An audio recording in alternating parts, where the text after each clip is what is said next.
Мы сегодня с вами будем говорить про посадку овощей.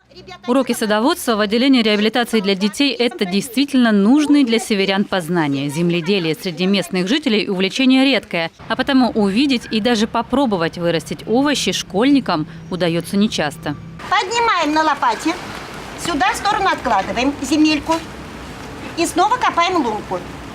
Тема этого занятия, как ни странно, болгарский перец, родина которого, несмотря на название «Америка». В заполярном городке заморский овощ вряд ли даст плоды при разведении в открытом грунте. Но обучающимся важен не столько результат, сколько сам процесс. В процессе занятий детям показывали, как набухают сначала семена, потом мы их сажаем в землю, в горшочки, потом мы пересаживаем в землю, а затем мы за ними ухаживаем. При этом мы учим детей не лениться, трудиться, да? Это ведь ежедневная поливка, прополка. Вязари.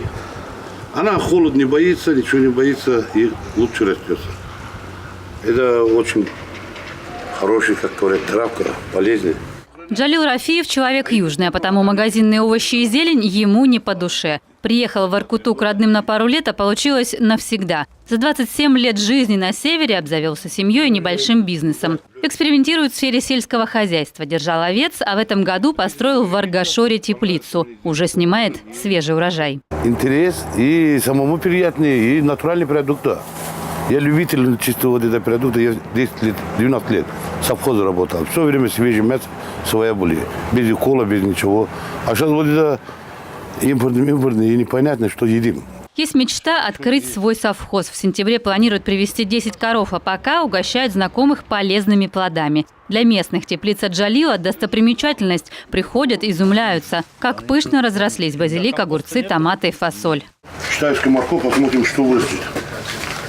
Теплая весна и лето в Заполярье уже второй год подряд. Они и подвигли воркутинцев заняться растениеводством. Парники с овощами в поселках строят по специальным технологиям. Семена выбирают для зон экстремального земледелия. Прежде чем укладывать слой земли, мы проложили изолирующий материал, стараясь, чтобы он был экологически чистым, для того, чтобы холод как можно меньше проникал к корням растений, не тормозил их рост. Вот. Ну и урожай, конечно, прошлого года превзошел все ожидания. Это было первое, самое радостное.